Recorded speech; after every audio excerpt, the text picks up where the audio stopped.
ইস্তেখারার নামাজ কি?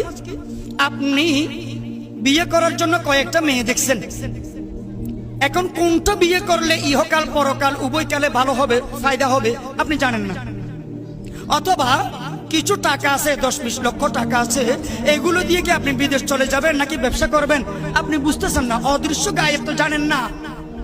3-4টা চাকরি আসছে, কোনটা ছেড়ে কোনটা করবেন আপনি টেনশনে পড়ে গেছেন। এমত অবস্থার মধ্যে আল্লাহর সাথে পরামর্শ করা, ইস্তেখারার নামাজ পড়া, এটাকে বলে ইস্তেখারার নামাজ, সলাতুল ইস্তেখারা। আল্লাহ তাআলা থেকে সিদ্ধান্ত নেওয়া। এটার পদ্ধতি কি? আপনি যেই জায়গার মধ্যে ঘুমান ওই জায়গা পরিষ্কার পবিত্র করে প্রতিদিন নাইটে ঘুমানোর আগে কিবলামুখী হয়ে 2 রাকাত ইস্তেখারার নামাজ পড়বেন।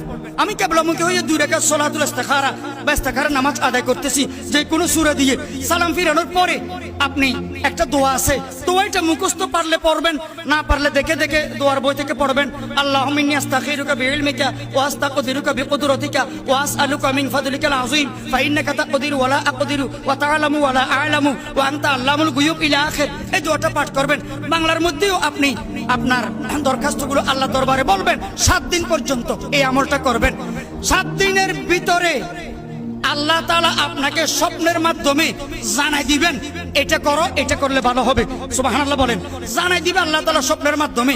আর স্বপ্নের মাধ্যমে যদি জানতে না পারেন, 7 দিনের ভিতরে আপনার মন কোনো না কোনো দিকে ঝুঁকবে, কোনো না কোনো একদিকে ঝুঁকবে, এটাই সিদ্ধান্ত।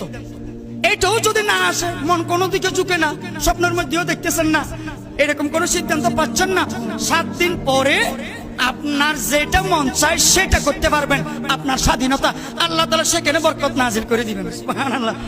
এই 7 দিনের ভিতরে আবার যে কোনো নামাজের পরেও আপনি এই দোয়া জারি রাখতে পারবেন, কোনো অসুবিধা নাই।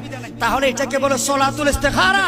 এখন আমরা আল্লাহর সাথে পরামর্শ করি না, আল্লাহ থেকে সিদ্ধান্ত নিই না, তো